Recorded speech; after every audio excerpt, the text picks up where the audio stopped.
好，我是一梦，欢迎回到我的频道。相信大家都有这样的经验，提前了2-3个小时到了机场，早早在登机门口坐下，结果呢就听到广播说飞机延误起飞的消息。看着隔壁登机门口的旅客一批换了一批，转机的飞机早就已经飞走了，想到还要在下一个机场待上10几个小时，又没有买旅游保险，不能索取理赔，简直快要崩溃了。等等，真的没有办法了吗？接下来就教你在这种情况下还能赚钱的方法哦。没错，就是 EU261法案。就像它的名字所说的，只要这趟飞机跟欧盟扯上一点关系，基本上就可以适用于这个法案哦。它的适用范围，简单来说就是在欧盟境内的飞机，或是从欧盟地区起飞，或是抵达欧盟地区，都可以适用这个法案。那还有一些例外跟更详细的资料，我就放在资讯栏，大家有兴趣的话可以去参考看看哦。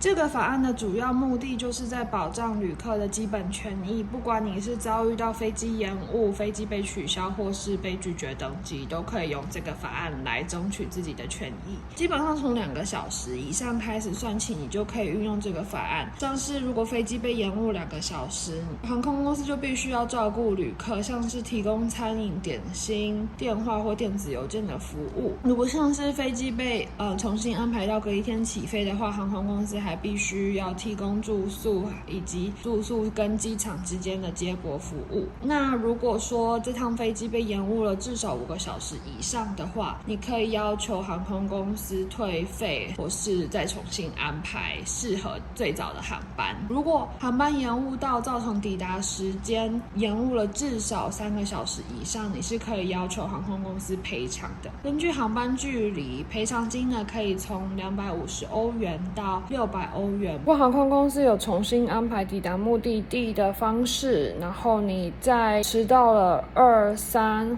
或4个小时之后抵达你的目的地，赔偿金额有可能会减半。那我自己呢是试用过德沙航空的赔偿机制，那一次是我要从克罗埃西亚扎格拉布首都的机场飞到瑞士苏黎世，然后因为扎格拉布飞机被延误了1个小时，造成我完全没有赶上慕尼黑转苏黎世的飞机，让我在慕尼黑待了6个小时。然后我就直接去德沙航空的网站，它就有一个表单可以填写。I should have kept you close, I should have held you tighter, cause in my book you were my favorite chapter.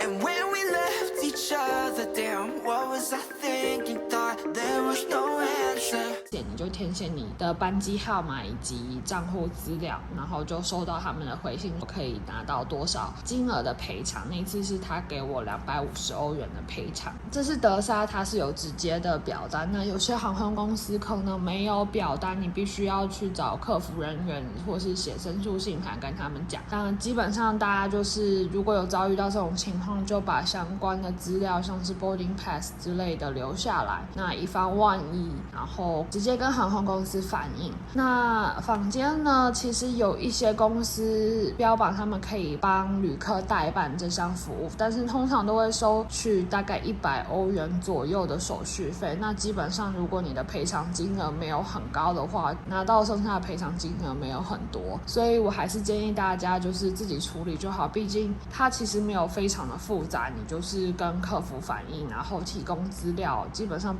应该是不会有太大的问题。好了，这支影片就到这边结束。那主要是要来分享关于这个法案的一些基本知识。那大家下次如果遇到类似情况的话呢，可以用来保障自己的权益。但我毕竟也不是法律专业人士，所以如果真的遇到相关法律问题的话，还是要咨询专业人士哦。不知道大家对于这种旅游 tips 有什么感想呢？欢迎在下方留言告诉我哦。那我之后也会不定时的更新一些旅游 tips， 欢迎大家帮我追踪、按赞、分享。那我们下支影片见咯，拜拜。